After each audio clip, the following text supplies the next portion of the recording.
Violencia familiar y sus etapas. Indicadores en el caso de Andrómeda.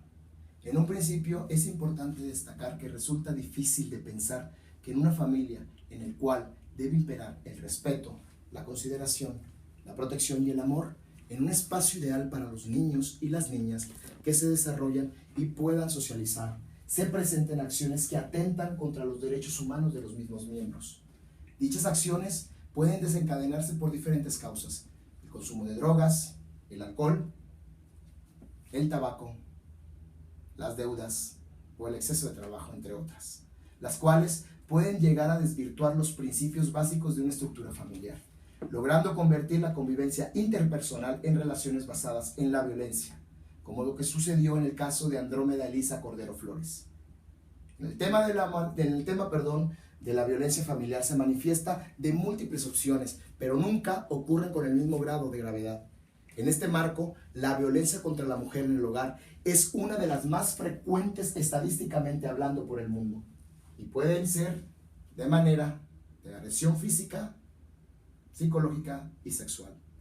En el caso de Andrómeda, las causas fueron el supuesto alcoholismo del esposo, la ausencia de este en su entorno familiar, una posible depresión posparto de ella, las lesiones tanto físicas como verbales fueron las que dañaron su estabilidad emocional.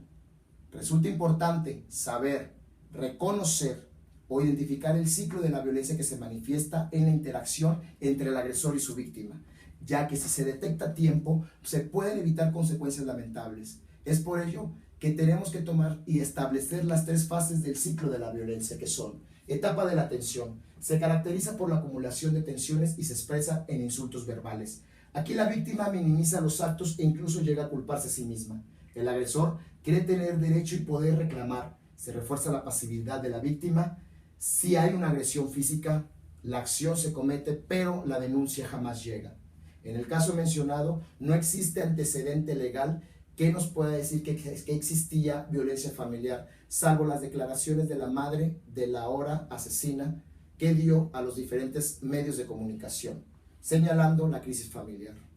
La etapa de agresión se caracteriza por la descarga incontrolable de las tensiones, manifestándose en golpes que producen lesiones graves, utilizando objetos punzocortantes o contundentes para agredir. El agresor utiliza este tipo de métodos para reprimir, ¿sí?, o temer a la víctima, someterla, y efectuando la acción, justifica su conducta. No tenemos información confiable hasta el momento, pero suponemos por las declaraciones de la mamá que el periodo de agresión fue durante un largo tiempo, ya que Andrómeda pudo dar y criar a 3 hijos. En el episodio más crítico y final, ahora la mujer indiciada, en un estado de alteración emocional, atentó contra la vida de ellos. La etapa de reconciliación. En esta etapa se caracteriza por ser un periodo de calma y relativa tranquilidad. El agresor pide disculpas, ofrece regalos, incluso promete cosas que jamás va a cumplir, y desafortunadamente la víctima cree. En el caso de Andrómeda, decían que estaban por salvar su matrimonio. El esposo prometió someterse a un tratamiento para su adicción, pero no cumplió su palabra y fue llevado a la fuerza, episodio que originó la etapa final que dio como resultado el infanticidio. Es necesario reflexionar que de volver a repetirse dichos incidentes, puede llegar con resultados mucho más violentos y frecuentes, con mayor gravedad de riesgo para la mujer, terminando muchas veces en homicidio o en algún otro delito que afecte el entorno familiar, como sucedió en el caso de Andrómeda, la asesina de Cumbres. Para terminar, el ser humano por naturaleza es violento, pero debe controlar sus emociones para no causar daños irreversibles. La violencia familiar puede prevenirse reconociendo las etapas que están y en forma del ciclo de la violencia. Es conveniente identificar las características que se manifiestan en cada una de dichas etapas. A efecto de emprender acción es para erradicar o no permitir actos de violencia, resguardando en todo momento la integridad física y psicológica de los miembros de la familia. Si estás atravesando por un episodio de violencia, alza la voz y denuncia. Recuerda que el que golpea a una, golpea a todas.